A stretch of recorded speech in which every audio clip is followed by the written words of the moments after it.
What's up, everyone? Welcome back to another episode of Barely Legal and Web3. I'm your host, Jamelia Greer, bringing you the latest in Web3 every week with a legal twist. So hold on to your digital wallets and let's get into it. I'm super excited today for two reasons. The first reason is that this is our first YouTube series episode of our Web3 Founder series that we've done in a while. The second reason is that I have a guest on today who is super funny, but also very much in the Web3 space. And I'm sure you guys will really enjoy the conversation. I'd like to introduce Aaron Haber, who is founder of the Below Bored Comedy Club. And he is also a stand-up comedian that has ventured into the metaverse. And for those of you that don't know, the Below Bored Comedy Club is a metaverse comedy club below the Bored Ape Yacht Club. Aaron, welcome to the show. Thank you very much. And that is a lot of pressure. You know, your guest is extremely funny, the funniest guy you've ever seen. You are going to laugh, and then when people don't, they're like, "Oh, come on now, come on now." Stakes are In, high. in comedy, the host, the MCs, we're not really supposed to say, "Your next comedian is super funny," because then it sets up expectations, right? So we just say, "You've seen him on Comedy Central, you've seen him on whatever," and then go ahead. Now the pressure's on. The The pressure's on. pressure's on. Okay. It's serious now, and I know that we've talked about comedy and humor. People are probably wondering, well, what do you mean? Where are his roots? What's his origin story? So I'd love to talk a bit more about that, about how you started out and your journey from really comedy into this Web3 metaverse space. Yeah, well, and first of all, thank you for having me on as a guest. I am honored to be part of your Barely Legal podcast, and of course, you saved the best looking for the first on-camera guest, so I appreciate that. Um, and so my history, well, my mom met my dad, and then 9 months later, I was born, and probably longer than that. I didn't really ask them. I don't want to get into their business. I've been doing comedy since, gosh, like stand-up type stuff and improv since college. Went out to Second City, did a lot of improv with the masters of improv, Del Close and the Second City and, all that kind of stuff. And then moved back to New York in 2001 to start doing stand-up and really loved it. And I've done now thousands of stand-up shows and performing, producing, booking, all kinds of things. Got to work with the Friars Club in New York, which is no longer, but it was a pretty legendary club. And along the way, even taught comedy at Princeton University, which was an amazing experience. So fast forward to 2015, I'm in Los Angeles and I opened the world's first uh, fully online comedy club. I mean, we did have a physical space that we worked out of, but it was meant to be just completely comedians performing online to audiences online. And maybe a little bit before its time, but then during the pandemic, every comedian wanted to perform online because all of a sudden there were no clubs open, which also led to me losing my job as a comedy writer for a bunch of comedians because they had no gigs. So I said, okay, well, what can I do? And it was the first time here in the States that I was eligible for unemployment because, as a gig worker, comedian, you don't really have a job to lose to get unemployment. So I started to look into Web3 at that point and really liked what I saw. It was a digital art revolution. It focused on fine artists, but I felt like there was also room for writers and comedians. And so, in a nutshell, that sort of began my journey into Web3 in the old Clubhouse days back in 2021. And I was fortunate enough to be in the right place at the right time. And I minted a Bored Ape, Yep. who's the first stand ape comedian, and decided to build a comedy club around my Bored Ape Yacht Club IP. That's You're not going to get any short answers out of me, just so you know. Oh no, I'm soaking this up because I didn't know that you had this background of, doing the online comedy first and that you also taught. And so I can imagine that as you kind of segued into this metaverse space, you were able to use some of those skills because not everyone can be funny virtually. I mean, I am, but not everyone can be funny virtually. I Right. laugh at my own Yeah. jokes too. Is it? All my listeners know that. Yes. So I don't know if there's a rule about You're that. not going to, who's going to, right? So you have to. Someone's got to be the first.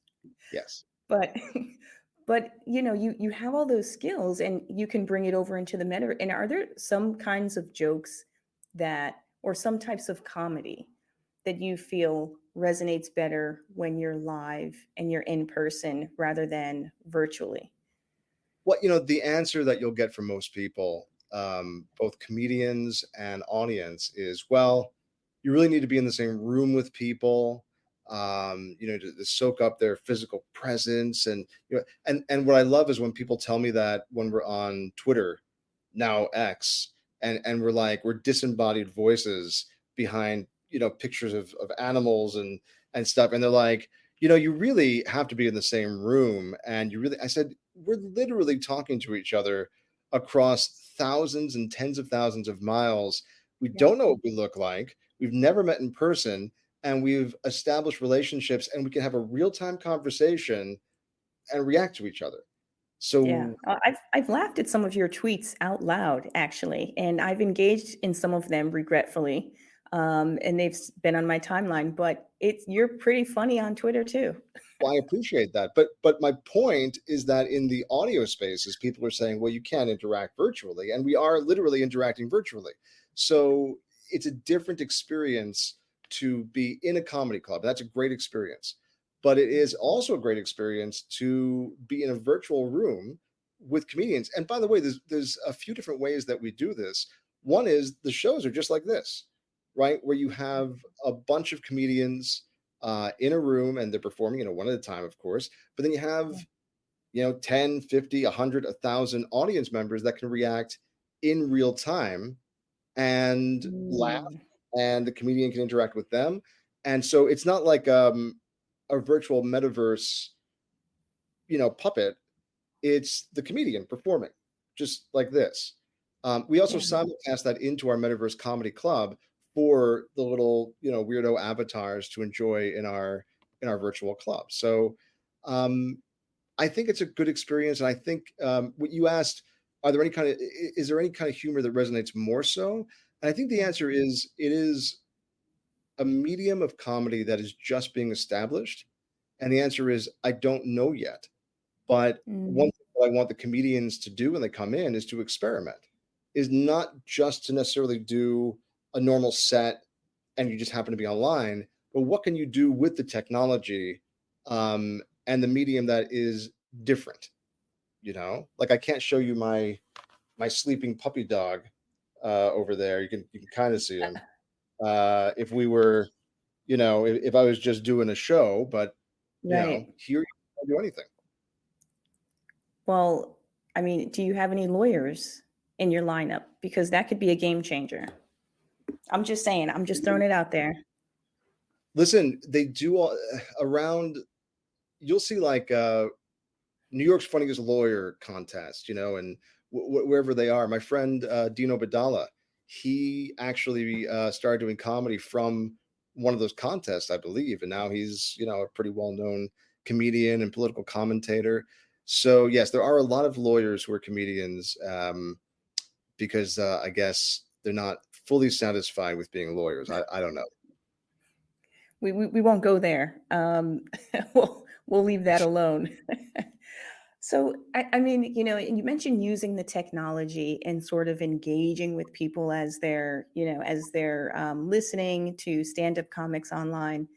Is it, it's showing them what's happening in your space, but maybe it's also allowing them to interact in time with emojis or some sort of response and getting that feedback. Because I think that would be a huge, if I'm a new comedian and I'm doing stand up and I don't have that feedback, I can't hear the laughter. I need to know that people are, somehow engaging with my material.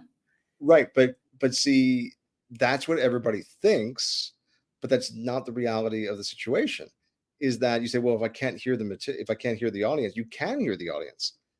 So just like I am talking to you right now, and we're many, many, many miles away, and you can hear me in real time, it's the same exact thing with a comedian performing to an online audience. They hear real time reactions, laughter, clapping, potential, you suck, that kind of stuff. They hear that in real time. The only difference is they're not in the same physical room, but they do get a response. Now, it's true we have to sort of guide the audience to unmute their mics. I think a lot of people are nervous that they're going to, ruin the show by laughing. But it's the same thing in a physical comedy club where the comedian's job is to get the audience comfortable enough to laugh. And comedians employ different tactics and have an understanding. Like if there's only like five people in the crowd laughing, you go over towards those five people and you kind of play to them for a while, and then people in the audience go, well, I want to be part of this too. I want them talking to me too. So then they start laughing, and then you kind of let them in as well, and you don't concentrate on the fact that in the beginning a lot of people aren't laughing. You don't know why they're not laughing. It may not be because they don't like you, maybe Yeah. because they're shy. But anyway, the point is, our technology is no different than this. So the comedians are getting real time feedback. That's amazing. And these skills, I mean, these skills to kind of hone in and, you're getting that feedback. Do you find that now, and I don't know if you've been to a comedy club in person recently, but when you go in person, do you feel like, oh man, this is not the same? Or do you feel like, you know, I miss this? How is that like IRL in real life experience? And for you as like being an audience member, different. Well, I'll talk about from being a comedian. Um, Mm, there's the on stage bit, right? Where you go and you perform, and hopefully it's great, and then you have a good time. But then there's all the rest of it, which is traveling to the venue. If it's a local venue, you're traveling locally. In New York, you're taking the subway or a cab or something or an Uber. Um, if you're touring, you're driving or you're flying, and then you are hanging out there physically. You've got to be at the venue waiting for the other comedians to be done for you to go up. Then and then depending on where you are, you're in a smoky environment, or there's a bunch of weirdos next to you, whatever. And yeah, there is something to be said for that club experience. But there's also something to be said for comedians picking up extra gigs, not having to go anywhere, right? yeah. Like being from the comfort of your own home, or even being in or around the comedy club that just performed at, and not having to travel and pick up another paid spot for the night somewhere that's nowhere near them. So Yeah. I'm an introvert, right? Like I know I don't seem like it, but I'm an introvert. Mhm. You can tell because I started an online comedy club out of my office, right? But I really love these shows. I really love interacting with people. I also Yeah. really love not putting on pants and not having to travel and just being at home when I'm done. Yeah. So we had an event for Yuga Labs from the Bored Ape Yacht Club Council, and they were nice enough Mhm. to give us a grant to put up a Metaverse show. And again, the Metaverse show was like this, Yep. real people, and then we also put it in our Metaverse screen, and it was amazing. We had pre-shows with different members of the Board Ape Yacht Club who do great spaces on Twitter. We had a DJ Caruso, who's the leader of the Wicked Craniums NFT project, DJing from out of Joshua Tree, and we Wow. had people in our metaverse from Japan, from the Middle East, from all over Europe, from all over North America, all hanging out in the club, hanging out, dancing, listening to the music together, vibing. We even had a green room for Caruso's guests that was private for them. And then the comedy started. And then there were comedians from New York, LA, London, some other places, I think, and everybody got to experience this together, and it was so much fun to produce. I was going from the main club to the green room to the Zoom feed, talking with the comedians. Um, it was it was so much fun, really so Wow. much. That's, and it's funny, Aaron, because when I initially asked you to be on, I was thinking, this is the Web3 founder series, and we wanted to focus on Web3 projects and companies that do good. So they have a good social impact. And I was initially thinking, making people laugh, cheering them up. It's great for mental health, for emotional health. But you said something there that I never really thought about is the ability for comedians to monetize or to also gain additional income in situations where they otherwise couldn't, because either COVID at the time, but even now there's still issues where people just don't want to travel. I mean, our world is not the same anymore. And then also the fact that people might not be able to get to where they want to get to. And so this impact, it's actually, we're talking about twofold right now, which is the additional jobs creation or gig creation, and then also uplifting mental health and emotional health. But there's also that connectivity. You're talking about connectivity and connecting people from all around the world, which is huge as well. Yeah, I mean, one of our missions in the company is called Laughing Ape, and below board is our metaverse. We call it Comedy Club Metaverse. Mhm. Is to get comedians into Web3 because with NFTs, with the blockchain, it's besides the gigs that we do, NFTs are a way for comedians to monetize their content. So right now, you get a set together, and then you either do a comedy special or you're on one of the late night shows or something, and then you can keep some of that material, but then you start working on your next set for the next comedy special or album or late night gig, right? Um, you can't repeat the material too much. So that just sits in a box somewhere. It doesn't do anything. Well, Mhm. what if you could sell the digital version, not even giving away your intellectual property rights? But what if you could sell the digital version, sort of like NBA Top Shots, where you could buy like a 5 second video of LeBron James dunking on someone? Well, why not sell a 20-second video of you performing one of your amazing jokes and getting a huge response? Why not sell a visual version of the joke, either in written form or in with an artistic version to it, which we've done. So I want to open the minds of comedians up to there are more ways to monetize than just having to sleep on a flea infested couch in a comedy condo waiting to go up in the middle of nowhere. Yeah. There are other ways to monetize your material without losing your IP rights. Currently, and this is what I found when I opened up the online comedy club in 2015, a lot of comedians are afraid of change, which is not just comedians, everybody. They're afraid of change, they're afraid of technology. NFTs and Web3 have certainly got a bad rap in the press, some of it deserved, but every industry has bad people in it. Um, so there's a barrier towards convincing people that um, this is a legitimate, fun, and hopefully profitable way to monetize your material. So I guess the flip side of that, let's say there's an average Joe comedian out there listening, and he's saying, this guy, he was good at technology before. He was doing an online comedy club.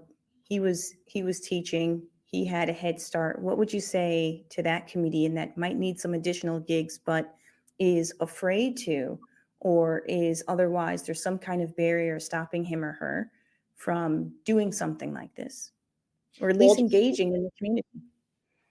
ultimately, everybody's got to do what they feel comfortable with. I mean, I worked on booking a comedian friend of mine for about 6 weeks before the Board Silly event, and ultimately he couldn't get past the NFT portion of it, and so didn't do the gig. We had amazing comedians, and he actually came and watched under a pseudonym to see what it was, and hopefully we'll be able to book him next time that he saw that it was such a great time.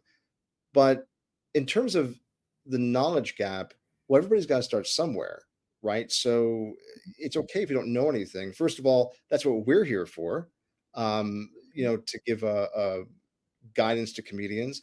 Also, the technology keeps on getting easier and easier. So we're working with Nifty Kit now, who basically spins up WYSIWYG, what you see is what you get. Yep. ways of putting out smart contracts and accepting different cryptocurrencies, and to the point where the comedians and the people buying the possible NFTs, they don't need to know anything about crypto. I'll give you a great example: Starbucks Odyssey, which I'm very very fond of. When Yep. it's an NFT project, blockchain on Polygon, when you log in through their partner Nifty Gateway, there's nothing blockchain about it. You get an Yep. email, and then you put the code in for the email that you got, and it lets you in. That's it. You don't Yeah. have to have a MetaMask. You don't have to do anything. So I say for the comedians, just come and talk to us. We'll help you through it. If you like it, you can keep doing it. If you don't like it, you don't have to do it anymore. I want to hang there on the point you mentioned about this sort of evolution from things being complicated to what you see is what you get and just a better user interface. Because, I mean, I can remember when I first came in and, I mean, I can't tell you. I mean, I had my wallet. I gave my seed phrase. You know, I mean, people do stupid things when you start. Aaron, come on, you. I saw, but no, I mean, you do foolish mistakes when you first start out, and so I think you're right. I think part of that fear has to be sort of not just education, but how the technology is presented. And yeah, Starbucks didn't have a Discord. Starbucks wasn't like jump in our Discord and get on the whitelist and get some spots. No, it was Starbucks Odyssey, and you didn't know that it was anything else. So I think that's sort of the evolution that has to happen. They do have a Discord. I don't know when they opened Oh it up. man, oh. Um, sorry, but they do have a Discord, and they're great at disseminating information to people. You get emails from them if you want them. You get info in the Discord. They're fantastic, and also just to shout out Starbucks Odyssey, they had an event. I don't know, 2 3 weeks ago, and I got an email. I said, "Okay, let me do it." So I was one of the first 2,003 people to do it, celebrating the 20th anniversary of Pumpkin Spice Latte, and they sent me a tumbler. It's a little blurry here, but yeah, they sent me a Nice. tumbler for free, no shipping, no, just like, hey, here you go. And that's the kind of stuff I love, and that's the kind of stuff I want to do with our audience coming in, is to hook them up with rewards and prizes and access to comedians, all of that. But Web3 is too complicated. And during my almost 3 years now of being in Web3, I've had to ask people, what do you care more about? Like accomplishing your goal, selling your art, or evangelizing? Is that the right way to say that?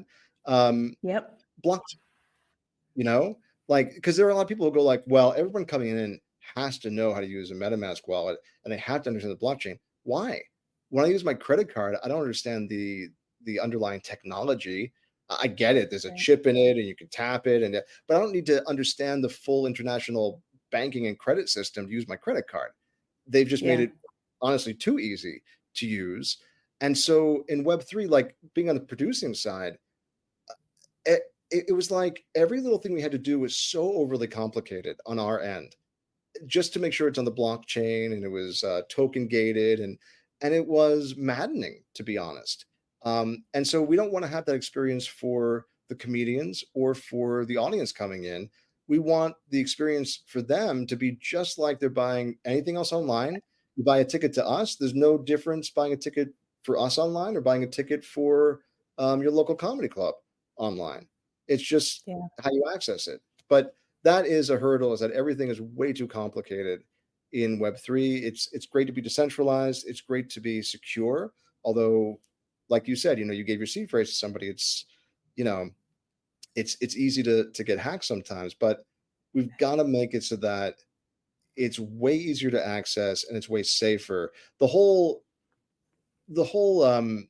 uh well, theory, for lack of a better word, of, well, hey, you gave away your seed phrase, so too bad for you. You lost your stuff forever.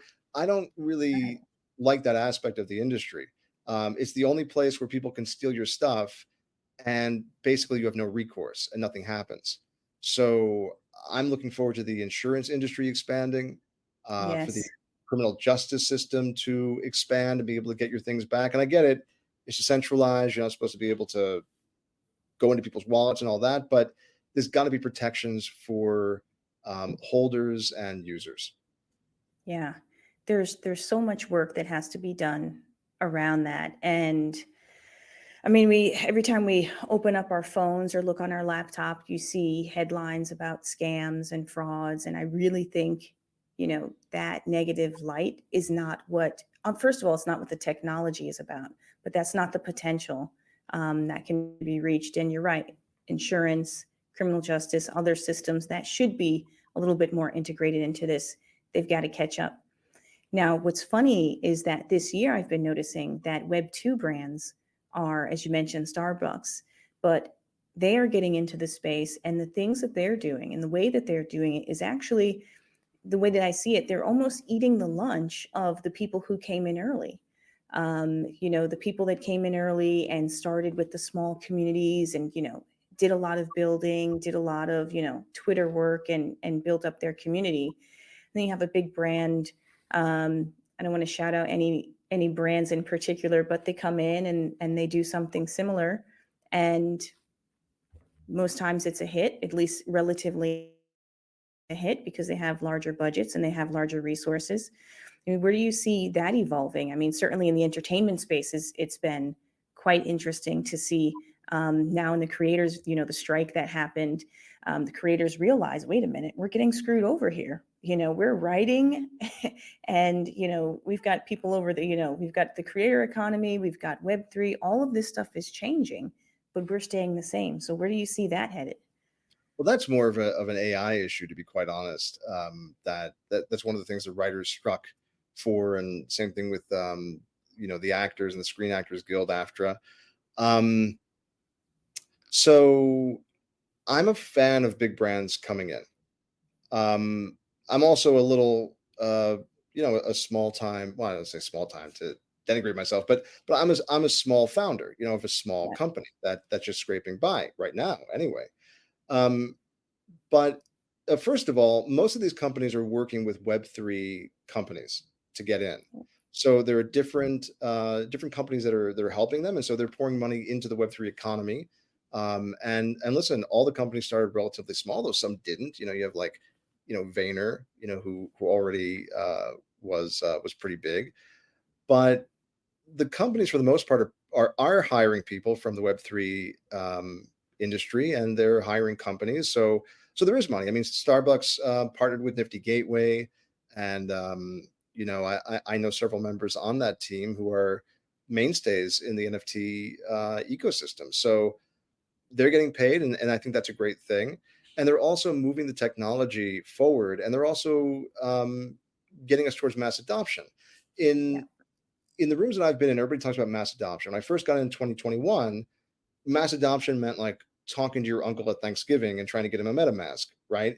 And that didn't really work. Unfortunately, a lot of people that were just kind of sniffing around and trying to figure out what was going on, they got preyed on by the predators here in the space. They were exit liquidity, the greater fool, and so you saw most of those people leave the space. Um, but you also had a lot of there are a lot of communities that don't interact with each other that are still relatively strong, that are just doing their own thing. But the mass adoption has been thought of as, okay, 10 million people are going to come in here and buy up my bags, buy up my property and give me exit liquidity. That's not the mass adoption that I think is going to happen. I think it's going to be through brands like Starbucks and Nike and other brands who are doing things in the space that make it incredibly easy to use. I'll give you a good example. Reddit um, had their avatar program, has their avatar program. They've now worked with a tremendous amount of artists in the space, and they've worked with different collections like Cool Cats. I believe Deadfellas is putting a collection out with Reddit. On Reddit, in the beginning, people really didn't like NFTs. You'd go around and people were like, "Oh, NFTs are a scam," blah blah blah. They yeah, didn't know they were buying NFTs or getting them for free when they started this avatar program. They put them in a vault. Well, it turned out the vault was a digital wallet. And so when people had already been using it and it was super easy to use, and then they found out that they were NFTs and they could sell them, they could keep them, they owned them, there was a pretty positive response. And so they continue that program out, and that's the kind of thing that's going to bring in mass adoption for projects like mine and other projects where people go, "Oh, NFTs, yeah, okay. Comedy show, yeah, oh yeah, okay. A comedy ticket, great." Yeah. So I'm a big fan of the companies coming in. I would like the current ecosystem to pay more attention to smaller, scrappy companies, like Laughing Ape and probably 500 others in the space who show up every day, work really, really hard, but don't get the big influence or attention. There are diamonds in the rough out there, and that's what I hope happens. Yeah, you hit the nail right on the head. I mean, one thing I was going to say is that I do see some Web3 companies sort of being tapped on the shoulder to say, hey, do you want to collab? Do you want to participate in this new rollout of a new product? But as with, tech as it's always been, diversity is always an issue. And I don't see many, I'll just say even Black just to start. As an example, those Web3 companies or projects, really getting any sort of showcase.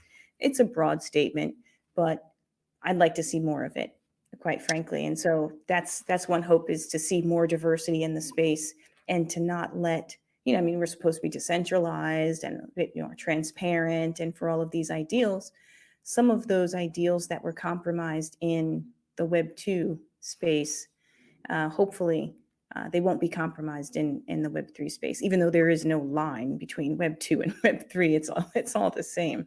Look, it's supposed to be that decentralization is supposed to take care of some of the historic injustices that have been perpetrated on um, different communities, right? Because you take out the guy at the bank who's like looking at you to see, what background you are, and not looking at your information, and then making a decision that is based on your background. It's supposed to be that with peer to peer and with trustless and faceless, all that. It's just supposed to be okay. Do you qualify? Do you like the terms? Okay, you got it, right? And it's supposed to take out a lot of that stuff. Now, is it doing that? I don't know. I will say though that um, the vast majority of people that I know in the space are anonymous, and they are under pseudonyms, and they represent themselves with different images, whether it's a piece of art or whether it's a PF. I keep going. I'm mirrored here, or a PFP or something. And so I have been, I don't want to say surprised, like, oh, but there's many, many people in the space that you think are one thing. Either I thought they were younger or older, or you have an image in your mind, and then you meet them, or you finally see a picture of them, and they are not the racial background you thought. They are not in the age range you thought. They don't look anything like what you thought, and you go, okay, so there are definitely projects run by people from the Black community and all different communities. But yes, I agree with you. I hope there's as equal and fair a distribution. I would rather see a meritocracy than anything else, and I hope that's what we're starting to build here. Right, right. Switching gears a bit, um, one of the things that you mentioned when you talked about the Bored Silly event was this global impact and the ability to kind of reach people in different ways through the metaverse. What do you see as far as what's in the future for Below Board in terms of events, or new sort of things that people can look forward to? Our goal now is to grow an international audience of comedians and comedy lovers, and to put them together for first a series of events, and then as that pool grows wider, weekly events, and then maybe daily events. We have a virtual comedy club already up and running, and I think once people come in and experience that, either through shows like this on Zoom. We're not on Zoom, but you know what I mean. Or in the metaverse, they're gonna say, "Oh, this is fun. I'm hanging out with people from all over the world, laughing it up, and then connecting socially. I'm connecting with comedians. I'm meeting comedians that I'd never seen before, and finding new acts that I love." Um, and so our plan is just to evolve into the biggest provider of comedy in the world, and have amazingly fun events, not just online, but also in real life. I've produced in real life comedy events for 25 years. Um, that's what we're looking to do. And I think that as people come in and experience it, they're going to love it and they're going to want more. And it's not I just the love comedy, that. by the way. Again, like watching Caruso DJ, and our avatars dance and the people in Zoom, vibe out, like Yeah. that really cemented it for me. I was like, oh my gosh, this is so fun and such a great like bonding experience with people that know they're not in the same room with me. I want to do this all the time. And so I there was a night in London. I did comedy. A friend invited me out. I did comedy in front of like 20 people in this tavern in Piccadilly Circus. And afterwards, talked to some of the comedians at the bar, and that was cool. And then there was a private drinking club in London called, I want to say it was called the Three Arts Club, I believe. And it was an underground drinking club for comedians and their guests, not open to the public. And we just talked comedy. We talked about life. I met a bunch of people. It was only one night, but it made such a profound impact on me. It wasn't just about the show, it was about the whole night and the whole experience and the camaraderie and the socialization. And since that time, that's what I've been building back towards, is to give people that same kind of experience of a comedy show, but also a night of fun, entertainment, and socializing that I got to experience in London that night.